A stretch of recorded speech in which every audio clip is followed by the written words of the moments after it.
Welcome to the Never Too Early Fantasy Football Podcast, where it is never too early for fantasy football. My name is Jeff. I'm Alec. As always, thank you for downloading, listening, liking, and commenting on our podcast videos. Please join our community by subscribing to us on the socials. Our handle on all platforms is at N2E Fantasy. We're also available on all major podcasting apps by searching N2 Fantasy. Alex, what do we have on today's show? On this episode of the Never Too Early Fantasy Football Podcast, we are finishing up our 2026 positional rank series with our top 24 running backs for the 2026 season. But first, we have only one item here to really talk about league news-wise, and that is the 2027 NFL free agency negotiations period will change, and it will begin the day after the combine, Jeff. Is this good news? Bad news? Whatever. It's good news for nerds like me. I mean, I just prefer to hop right from event to event, but it does seem like there's going to be about 7 weeks instead of 5 between free agency and the draft, and I don't know what the NFL has planned for that period of time or why they're widening the gap. Usually they like to have an event every couple of weeks during the off season, but perhaps we get a schedule release early. I don't know. Yeah, that will be interesting. Yeah, for sure. You're going to get the negotiation at the combine with the agents and the GMs being there. So you're going to get some behind the scenes stuff even early. Yeah, it's going to be interesting them getting a jump start on it next year. Absolutely. And the Super Bowl is on Valentine's Day this year, so it's even late. So, like, it feels like between when the season ends and the new league year begins is so short this year. It's going to be literally less than 3 weeks before GMs have to get back to work. Yep. All right. Well, speaking of GM work, we're going to be doing our own little fantasy GM work by ranking these running backs, Jeff. Again, I'm going to ask you like I do every single time. Do you want to go first, or do you want me to go first with the running back ranks? Since we are doing an even number, I will continue to let you be the even guy, and I will be the oddball. All right. Well, I might surprise people with my number 24 running back rank here. And this is a old, trusty, old, reliable player on a bad team, but still the starting running back, even with a rookie being drafted there. And that is Tony Pollard with the Tennessee Titans. I think the offense is going to be better this year. I think Dable is going to take the next step with this team, help Cam Ward and the team figure some stuff out on offense. It's a defensive head coach in Saleh, so they're going to want to run the ball. He's really the only goal line kind of back because the other two guys don't really fit that mold. And I don't really think Spears is long for the league at this point. And the rookie they just drafted, I'm not sure he's quite ready to take over this year. So Pollard is going to get more carries than people think. I have a few notable guys I left off, or pseudo-notable, but really I think the top 30 to 14, so 14 to 30 are probably in a similar range. Understood. Wow. You're higher on Tony Pollard than I am. He does not make my list. He is my running back 35 going into the year. I mean, he did solid last year, and that team was especially brutal. Saleh was not there last year. Little dad joke. Their best wide receiver was Calvin Ridley last year. Their offensive-minded head coach was fired because he was terrible. A lot of things went wrong, and it was a rookie year for Cam Ward. So I think this will turn it around. Carnell Tate being there opens things up. I hope so. You're pretty high on this offense, and I don't see it yet. I'm not high on it. It's just no longer brutally bad. I mean, Dable's a big jump in tier for offensive coach for them. I'm not saying he's like a top 10 offensive coach, but he's not 32nd. And he's somewhere in the middle. Tate, I think, is a very underrated rookie wide receiver. They brought in Robinson, who's going to be the move the chains guy. Ridley, whatever's left of him, it might be decent. And then they have other young guys like DK and what's the guy out of Stanford whose name Kyle is Manor. Imanor. Yep. So they also have the tight end out of Texas who people like as well. Yes, they lost Chigo, but Gunnar Helm, I think, is the guy that they have I now. got Dan Bellinger.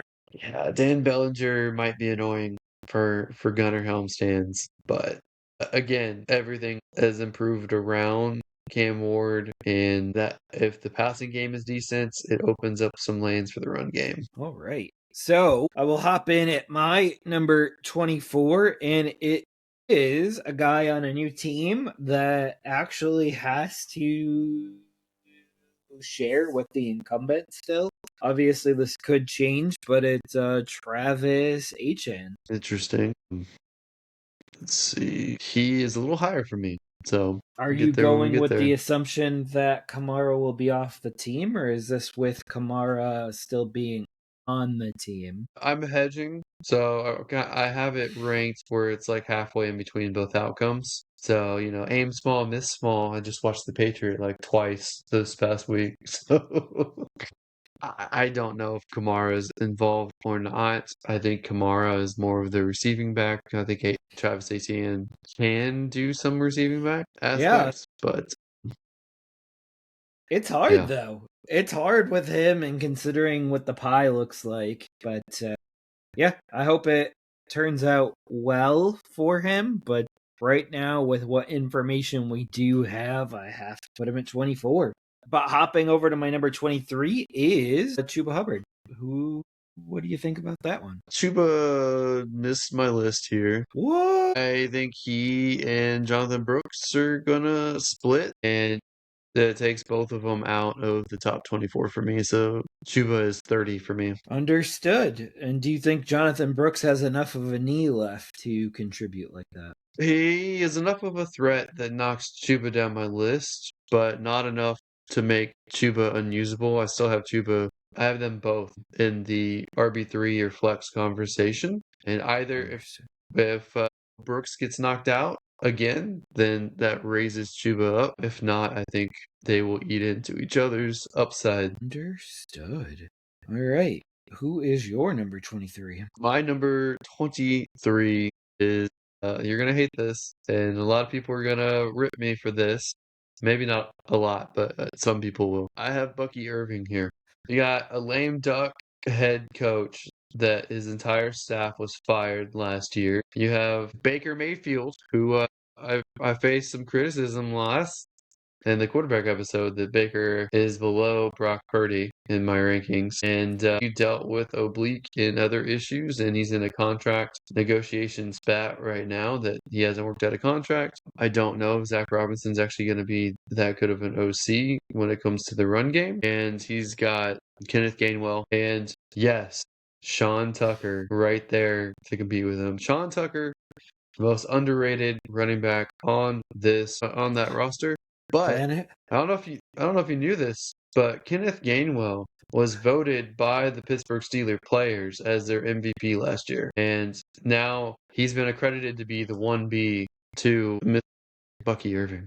So I'm not sure Bucky's even healthy. So we'll see how that goes. I'm low on him this year. So Mr. I was Tucker low. is running back 69 for me, and Kenneth Gainwell is RB 37 for me. So we'll get to Bucky a little bit later, but that's why. I have Gainwell at 32. Okay, we're in Uh, the ballpark. So again, it's one of those situations where the running backs eat into each other's production. And I still have Bucky as the highest of the three, but I don't see the RB1 upside unless he's fully healthy and they run the ball a lot. Absolutely. Got to keep Baker healthy and upright. So got to run the ball. Gotta. All right, my 22 is a rookie running back, Jadarian Price. Ho, ho, ho. Purely because I don't think Charbonnet is going to be back until October at the earliest. I don't know what he's going to be like when he's back. I don't like the other running backs on that team. I like their fullback, Kalani. He's more of a Kyle Juszczyk kind of fullback. So he'll be versatile and be the one catching passes out of the backfield as well. So purely based on volume, puts Price in the situation. I don't think he's that big. I don't think he's that good of a talent, but he's taken in the first round. He's going to get the volume. This is a team that, yes, they had the OC change, so we don't know what that's like, but they're a team that wants to run the ball, defensive minded head coach, which is going to be a theme for a lot of these teams. Wow. Charbonnet clocks in at running back 33 for me, and Jadarian Price clocks in at running back 36 for me. So you will not be hearing either of those names on my list. But what is your confidence level for Charbonnet coming back? Pretty good. Running backs have historically had a pretty easy time coming back from ACLs, especially recently. If you look at Brees Hall and others. So nobody's like Adrian Peterson, where they lead the league in rushing the year after their torn ACL, but I just feel like the surgery's gotten better and better and better. All right. So you're going to hate my number 22 is your new running back, David Montgomery. I have a little bit higher than you, obviously. I know. I don't think it's crazy higher than you, so I think it's still a reasonable spot. I understand why you have him here. I get it. He's a older back and he's in a team that struggled to run the ball well last year, or they did make a lot of changes at the offensive line. They retained basically 4 starters, but one of them is likely to get replaced, the center, with a rookie who hasn't really played much center, and then they're going to replace the left guard spot, and there might be competition at right tackle. So that line is in flux. Year 2 of Nick Caley, we don't know how well that's going to go, and most importantly, CJ Stroud was a mess last year, so our team's just going to stack the box. So I get that's all the downside. The upside is look at what happened with Joe Mixon, someone who they've only traded a 7th-round pick for someone who was getting cut, and they made him a very good, basically RB1 in 2024. And now you have Montgomery, who has spent most of his career splitting carries with other backs, kind of fresher than Joe Mixon was, and potentially in a better situation with an upgraded offensive line. And I think the upside is there that he could crack the RB1s. So if you're getting him as a RB22 in drafts, I think you have tremendous upside. Yeah, I am totally on board with you on that. My only thought with that is he's really never been the bell cow, and if that's what people are drafting him to be, I feel like it's a little bit late in life to be a bell cow. All right. So, and he's never been as talented as Joe Mixon at his peak was. So I know Joe Mixon was going to get cut, but it was salary related, not talent related. So, all right. Joe Mixon will not appear on my list, just to be clear, this year. Yeah, I don't think he's I'm going to not appear sure. on anybody's. I'm not sure he appears on an NFL team this year. Yeah, I think he might have shot his foot off as far as we know. Right? I mean, that's what we're led to believe without getting any more information. But my RB21 is Travion Henderson, and it's a year 2 back, and he'll still be splitting carries and reps with Ramondre Stevenson, who is actually my RB27. Well, this may surprise you, but he did not make my top 24. I have him at 26. Wow. Was there a reasoning behind that, or do you feel weird for leaving him off, or not quite? The talent is there. It's Yep. the Patriots' stubbornness to use him and feature him as a back. Like, I had the same critique with him that the Patriots probably have right now with his college film. I thought Judkins was the better running back with Ohio State, and Henderson was more of a change of pace back, or you can use him as the primary speed back that you need a thumper to pair with, and that's what they have with Ramondre Stevenson there. But they had him almost break out while Ramondre Stevenson was a little bit banged up, and then immediately threw Stevenson back in as soon as he was healthy, and like forgot that Henderson was on the team.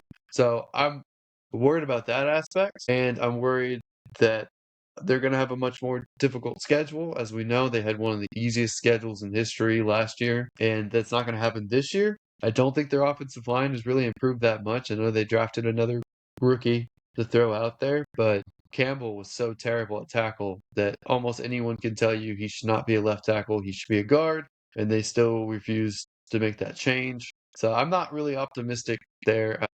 but he is 26 for me because he is so electric when he actually touches the ball and he can actually get through a hole. So I think that I think that that is not too far off from you. It's just a little lower. Gotta add in the kick return ability too. Yep. All right, who is your 21? So my 21 is Travis. No, sorry, haven't gotten to him yet. Javonte Williams is my number 21. Travis Javante. Etienne is my number 20. Okay, all right. You would be proud to hear that Javante Williams is my 20, so we're just one spot up on that, and I'm just revealing that a little bit early. So, and Achan, I kind of like him, or if Kamara was off the team, or they established a for sure hierarchy. It is really hard for me to love Travis Chan for that reason, but hopefully you're right, and hopefully we can move him up a little bit higher because I think he was a RB1 last year. A little funny thing that I kind of want to do in one of our leagues is in an auction league, nominate his brother Trevor and just see if anyone bites on it.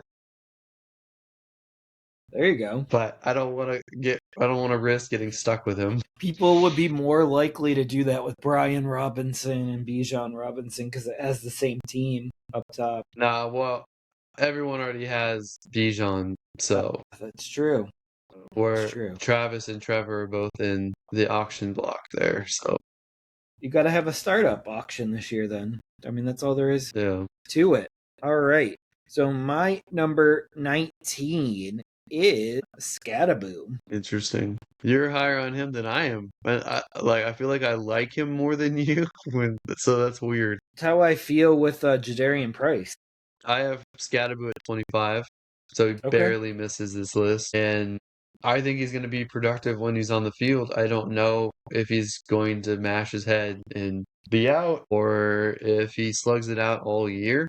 I Come on, mean, buddy. I He's going to come really out in don't. a Guardian cap week 1. You think so? Yep. And then they're going to bubble wrap the Guardian cap and he'll be fine all year. All right. He'll put his head in the hyperbolic chamber after every game. I don't know. I'm just trying to figure out ways that he could stay on the field longer this year. But it wasn't his head that took him off the field last year. It was his ankle. So there is that as well. Did he fully recover from that? I guess is a question that we will have to answer in training camp. All right. All right. Who is your 19? My 19 is DeAndre Swift. My Reliable God. RB2 every single season. And they lost DJ Moore. Those targets are going to be spread around. I still don't think Monagai is anything to really be concerned about. I mean, he's going to be kind of a thumper, but he doesn't really add much to the team. So don't really care. I hear you. Monangai is my 31st running back, and Swift is my 25th running back. But as you had historically said, Swift finishes 22 to 23, and you're taking the leap at 19 now. So that is 4 full spots ahead of where you said that historically he finishes. Yeah, I think that they're going to be in situations where they have to check the ball down because they're also going to have a tougher schedule this year, just like the Patriots. And I don't trust the quarterback there. I don't trust Caleb Williams. I know you don't. I love me some Caleb. But who is your 18? My 18 is David Montgomery. So this is where I have him. It's not crazy high. Again, I'm splitting the difference between his floor and his upside. Right. No, that makes sense, but I kind of expected you to have him as a RB1, considering that you said if you get him 22, an RB1. I expected you to have him as an RB1. No, I want to protect myself from some risk. That's fair. All right. My number 18 is a rookie, and it is going to be Jeremiah Love here. Interesting. I am higher than you on him, and I feel like it's mostly due to talent. I don't like the situation that he was put in, but I think he's going to be the guy, and they have nothing to play for other than to continuously give him the ball. So That's fair. But would you want to run him into the ground into a year where you're not doing anything. I don't know what they're doing. So, but I So, mean, he can catch the ball, he can run with the ball. He's kind of in a similar situation as Genty was last year. So I get you being lower on him, and I think that's fair. I just like him better than some other guys. yeah, he'll be a third round pick for me in redraft leagues. So once we get to our 2 round mocks, he won't even appear for that for me. But my thinking here is there's still James Conner, there's still Trey Benson, there's still Tyler Algier that they signed this year. So are they going to run him into the ground in his rookie year, or are they going to spread it around and let him be the lead back and get 65% of the carries? So that's TBD. And yeah, I don't feel great about this team. They don't have a ton of talent, and it'll be interesting. Alrighty. Who's My your number 17 is Quinshawn Judkins. Sean Judkins? You have him a little bit higher, I figured you would but because you do love him. But realistically, quarterback wise, he's still not in an ideal situation. Also, a guy that messed up his ankle pretty badly mm, to end his rookie campaign, just like Cam Skadaboo. yeah, I mean I agree, but he's already back. He's going to be the touchdown guy. He may lose passing down work to Sampson, and he's got a whole new offensive line to work with. We don't know what that's like. I think the quarterback is going to be Deshaun Watson. Think You it's can going say the other Sanders way. all you want. Think it's going the other way. Everything coming out right now is Sanders has closed the gap. You would be shocked, but I mean, sure, maybe. And I've heard how much cap space that the Browns have gotten back from Watson on an insurance policy this week. So all looking up for the Browns right now, I guess, money wise. Okay. But you say he's the goal line guy. You still got Fannin that will take a goal line touchdown away from him or two. Yeah, he could. I think he runs the fullback position in those plays, right? Yeah. He did a couple last year. Much more talented That team. I just don't know what they look like. they're a burgeoning talent team. They're not quite there. They're going to stink, and that's going to hurt the run game a bit. That's why I don't have him as an RB1, but he is so talented. And I don't know if you saw some of the plays last year where he burst through the defense, made guys who tried to arm tackle him completely miss. So, I mean, the talent's there. Talent's there. I know he's got fragile ankles too, so I gotta. You don't see people cracking their ankles very much, except for Cam Skadaboo and Judkins here. All right, who is your 17? So my 17 is Brees Hall.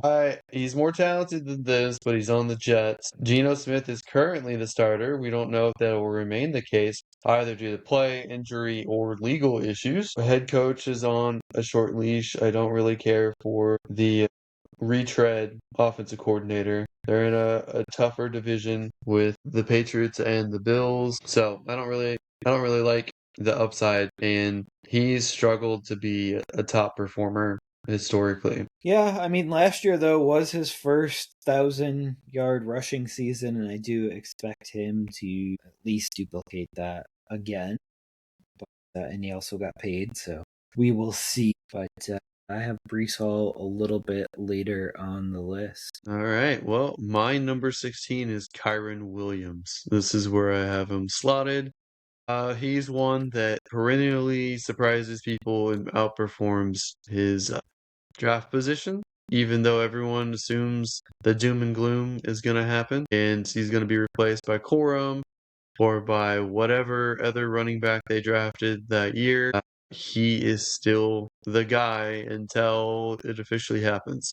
They paid him last year too, so it's not like he's going anywhere anytime soon. Yep. So I have him higher than this because he still will be the goal line back. And as you have mentioned, you expect the Devonte Adams goal line 1 yard touchdowns to come down, so they have to go to somebody. Yep. Where do you have Blake Corum on your list since you mentioned Blake, and I know that's where people think he's going to overtake him?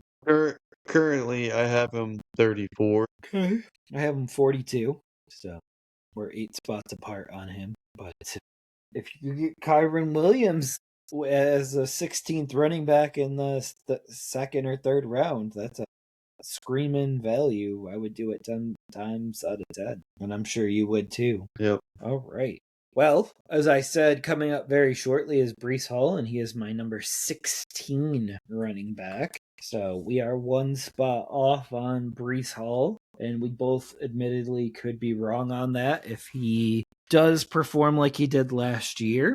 And so that brings me to RB15, and that is Kenneth Walker, the new Chiefs starting running back. Interesting. I probably will surprise you by saying I probably have him in a similar spot. Yeah. We're at pick Similar 15, as right? in the same? Yeah. Yeah, I have them exactly the same. Okay. Isn't that something? It is. I don't think he's gonna be the unquestioned every down back, and I think people overdraft him this year thinking that he'll be the unquestioned every down back. I mean, he's been historically the boomer bust guy. I mean, he got used to be the workhorse with Seattle for the first time this year, but he historically is the guy that just needs a big play. He's the home run threat, and the Chiefs are a team that's been needing that, and they potentially can set it up to make it happen. So we'll see how that goes. Yeah, it'll be really interesting. I do like Emmett Johnson there as well, so you know me there. I've been a big Emmett Johnson guy this year. All right. right. Well, my 14 is Quinshawn Judkins. Okay. So we're pretty close, but you still have him outside of RB1 territory. Obviously, he has upside of that. I think Kyron Williams, Breece Hall, Kenneth Walker all definitely have upside of RB1s from your list. So that is very interesting. And my number 14 is Bucky Irving, who came up 9 spots earlier for you. Interesting. He has historically competed with Rachaad White, so Kenneth Gainwell will not be that big of a difference for him. So we'll see. But that's my thought there. Rachaad White doesn't make my list. No Washington Commander made my list this year. Who is your highest Commander running back this year? Is it White? Is it Bill? Is it I don't even remember the third or the rookie. Is it Katron Allen that they have? Yeah. I like probably Katron Allen as the most upside. I like Bill as the most likely to be the lead starting the year, and then Rachaad White's the receiving back. I don't have them in my top 40. Oh, So I will adjust the ranks as things become clearer, but right now I think they're like RB5s on your team until they prove otherwise. I have Rachaad White as RB. I have Katron Allen as RB 47, and I have Bill as RB 57. I think Bill moves down. I don't think his pass protection is as good, and I think he was a 1-year, 1-hit wonder. Interesting. Absolutely. So that brings me to my number 13, and I have old trusty Chase Brown in this spot. Chase Brown. I have him higher than you. That's surprising because I feel like I fought for you to put him higher these last several years, and now you're just doing it without me asking. I've liked Chase Brown, so I don't know what you're talking about there, but Absolutely, I could have moved him up 1 spot, but I did it there. yeah. No, I have him much higher. Who is your number 13 then? My 13 is Josh Jacobs, and I'm baking in whatever's going on with him right now. I've heard squat on what's going on with him. I know, which is concerning. It's concerning. Well, you know how the legal system moves at the speed of molasses. Yeah. But yeah, I really like Josh Jacobs. He's coming up on one of my next picks. So who is your number 12? My number 12 is Jeremiah Love. So this is the highest I felt comfortable putting him. Giving him RB1 territory. That is bold for a rookie. You love the rookies. Well, it's lower than top 10, which is where I had Ashton Genty last year. How'd that work out for you? Not very good. I arguably Jeremiah Love's in a worse position than Genty was last year. For sure. Not just quarterback wise, but like crowded running back room. Like team should never have the lead in any of their games this year. So we will see what the Cardinals year unfolds. But my number 12, as I just alluded to, is Josh Jacobs, also baking in his risks. I could have very easily swapped Chase Brown and Josh Jacobs. No problem there, but Josh Jacobs is my first RB1. My second RB1 is Omarion Hampton at running back 11 for me. Interesting. Because my number 11 is also Omarion Hampton. Dude, you're copying my homework. No, we have not looked at each other's at all. So I don't feel super comfortable having him here at 11 because I feel like this is kind of his upside. But I am not super buying the, what's his face? The Baltimore running back, Keaton Mitchell. I love him. But yeah, I don't fully buy I'm him not either. buying that he's really going to eat heavily into Martin Hampton's carries. However, I don't think Martin Hampton is going to get the amount of touches and carries that people expected he was going to get when he was drafted as a rookie in the first round last year. So I think he's the nominal lead, and I think they want to use all the running backs on their roster and kind of run it down people's throats. Yeah, I mean, other than Keaton Mitchell and Hampton, do you know any other running backs that are on their roster right? Is Vidal still on there? He is. I think he impressed them slightly. He's my running back 77, though, so he's not going to be someone that I roster. Keaton Mitchell is my running back 54. Interesting. Why? I mean, that's a reasonable spot. I just thought you would be higher on him. I love him. And he could easily fit very well into the McDaniel offense. Easily. Like, if you look back at the end of the year and they have two top 15 running backs between Hampton and Mitchell, I'm not blinking twice. Yeah. But we know what he did with HM in Miami, so that's like a big reason. So who is your number 10? And I assume we'll have a lot of the same soon here. My number 10 is Derrick Henry. Okay. Was there a reason why you have Derrick Henry this low? He's old, and they have a new offensive coordinator. What else? Their offensive line got worse because their center is now on the Raiders, so I don't really trust that they'll be very good. But he is a freak, so I like him. He sure is. Well, my number 10 might surprise you a bit, but it is going to be Saquon Barkley, coming off Saquon, maybe a you said? miserable year. Yeah. I don't blame you. I have him coming up shortly, so I'll let you get to your number 9. Miserable, disappointing year for Saquon. All right, my number 9 is Kyron Williams. I am a bit higher than you are on him, 7 spots to be exact. And I believe he'll be the lead back and the goal line back. So my number 9 is Saquon. Okay. So we're one So spot literally off. one spot off. Yep. All right. I did not want to just go ahead and reveal that. I wanted to Let the wait suspense just kick a in. little bit. Yeah, that one turn suspense. Yeah. I don't hate it. I mean, how could you really be confident in Saquon Barkley after seeing last year? And considering they're going with Sirianni and more of the same without AJ Brown. So he better get it going this year, early and often. All right, who is your number 8? My number 8 is Chase Brown. Okay, you are quite a bit higher than me on him. I'm a little surprised though, because you really fought really hard for their rookie last year over Chase Brown. You said that he was going to overtake Chase Brown and eat into his workload, and now you don't like that guy no more. I can't make them do the right thing. I am shocked how much workload they're putting on Chase Brown, and I'm shocked that Samaje Perine is still in the league and still eating carries. Yeah, But it is what it is. Who's their rookie that you were? Taj Boyd, I think, or no, Taj Brooks. Yeah, I think Sorry.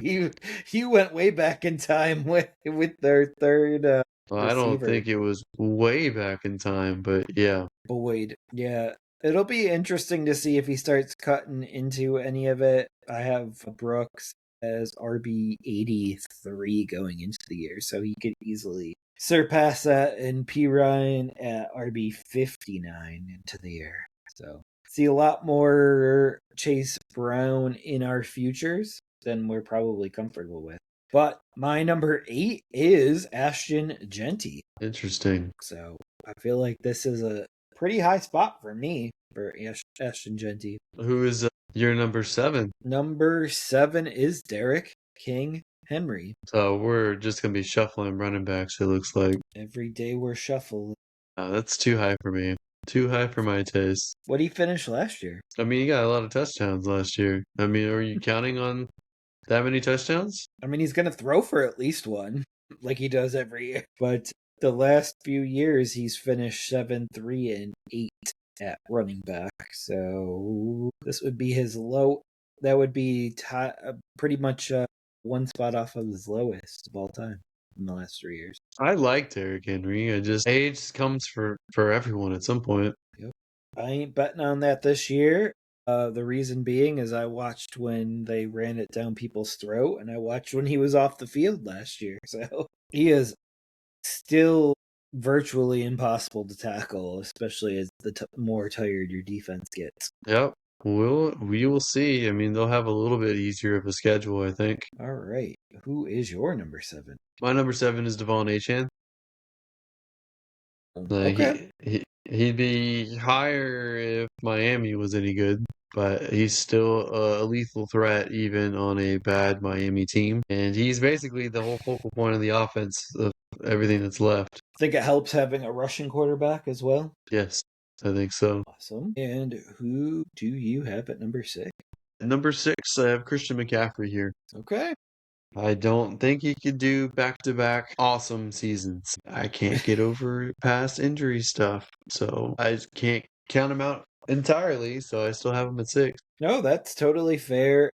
I have both Echan and McCaffrey a little bit later, but yeah, we're picking nits at this point with players, especially this high. But my number 6 is James Cook. I'm a little bit higher than you on him. I know. I offloaded him this year in a league. I offloaded Pollard as well. And my number 5 is Devon Echan. All right. My number 5 is Ashton Genty. I knew you were going to take that leap.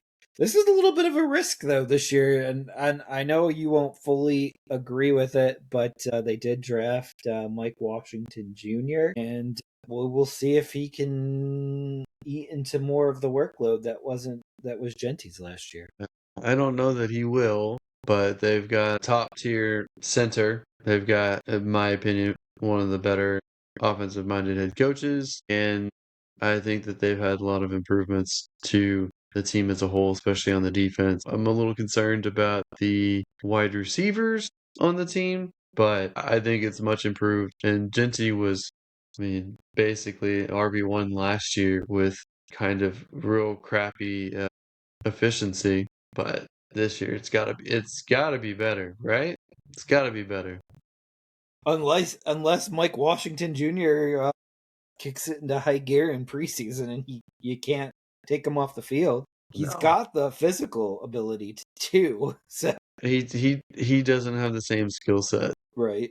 But we've also seen what Charbonnet and Walker have done under Kubiak. It was a virtual split. So, and Walker was a first round running back. So you never know with these coaches. Never ever know. All right, who is your number 4? My number 4 is Jonathan Taylor. I knew you were gonna besmirch him by not putting him in the top 3. How is that besmirching him? I feel like 4 is almost too high. He was the rushing leader with Daniel Jones last year, and he almost won the Offensive Player of the Year. And what happened to Daniel Jones? Cracked his ankle. And what happens to the offense? Cracked. And they just lost their top wide receiver. Daniel Jones is still hurt, so I don't think he's going to be the same quarterback. and that's going to make it really difficult to trust Jonathan Taylor as much as he's a phenomenal running back. However, still in the top four. Yeah. I love me some Jonathan Taylor. He's coming up very shortly for me, but Christian McCaffrey is my number 4. And this is kind of a hedge because I think that if he is able to put back-to-back good years, he's going to be the RB1. Like, there's probably no ifs, ands, or buts about it, just considering how much he contributes in the receiving game and the passing game and how many touchdowns he scores. There was one point where the Niners were just trying to get him touchdowns because he had a touchdown streak going. So, I mean, that screams what they think of him and what he's done. Jonathan Taylor would be my third back, though. So one spot off from you, but I do believe that he belongs in the elite category. I mean, I like him, but I can't put him in the top 3. All right, who is your number 3? I know who it is, but I'll let you reveal it. I think it's My number someone 3 is local. James Cook. I knew it was someone local. That's high for a guy that's not guaranteed goal line touchdowns. But I mean, they gave him the full usage, so it is what it is. he's never carrying it from the one, though. That is Joshy boy all day Allen. But I know. what you're It's what you're telling me, it's insanely high, but he is the guy, the running back spot.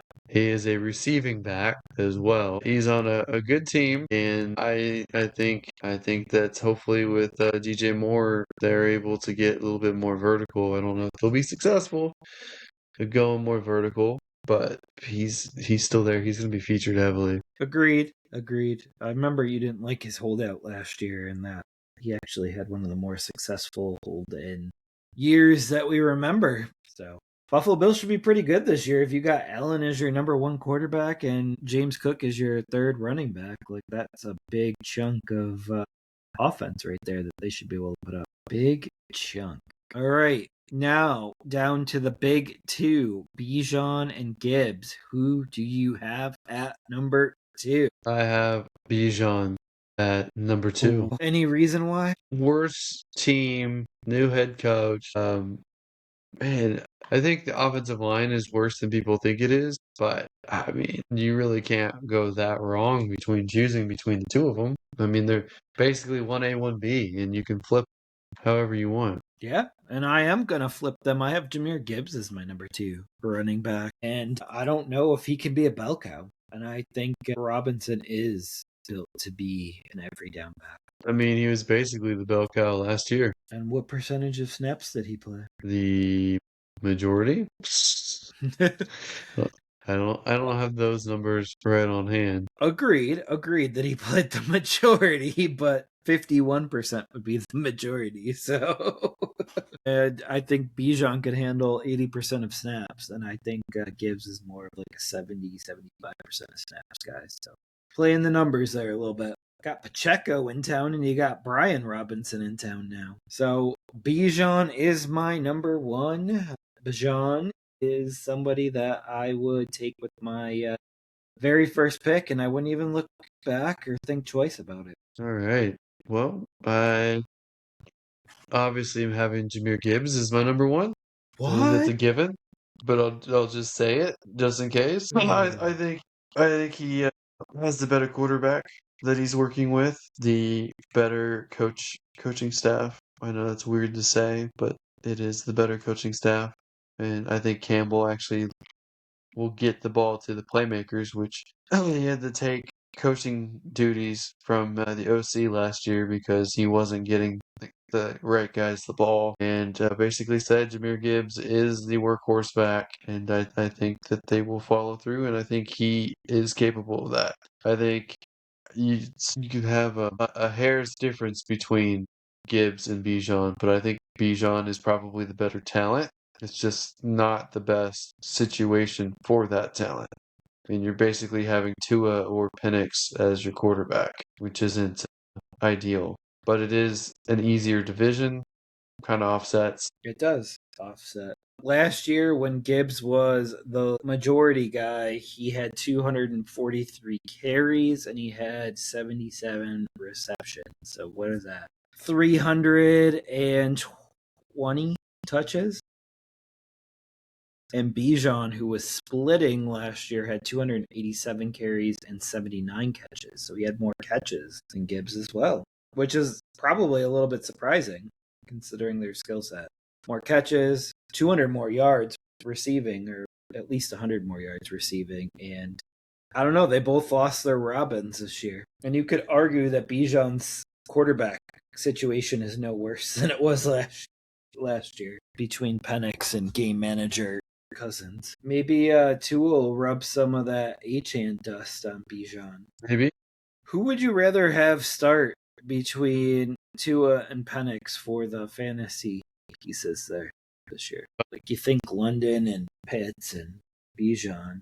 Who would you rather have at quarterback between the two of them? Well, you got to think that Penix has the higher upside. Yep. But Tua is more likely to do it. I like Tua's accuracy. I think that's not matched when it comes to between the two of them. Yeah. And even though Tua's littler and probably not a franchise guy, I think I would rather have him start this year and see what he can do with weapons. Yeah, I would agree. But Penix, we don't even know how recovered he is from his torn ACL. All right, anything else to add to running backs? No, I think that's it. All right. Well, that does it for this episode of the Never Too Early Fantasy Football Podcast. Thank you for downloading or listening to this episode. And please don't forget to like and subscribe. Please leave us a comment and share the show. Every little bit helps. You can find us on all podcasting apps by searching N2E Fantasy, with our handle at N2E Fantasy on all social media platforms. Please join our community and give us a follow. Until next time, take care of yourselves, and remember, it's truly never too early for fantasy football. Thank you again. Bye, everybody.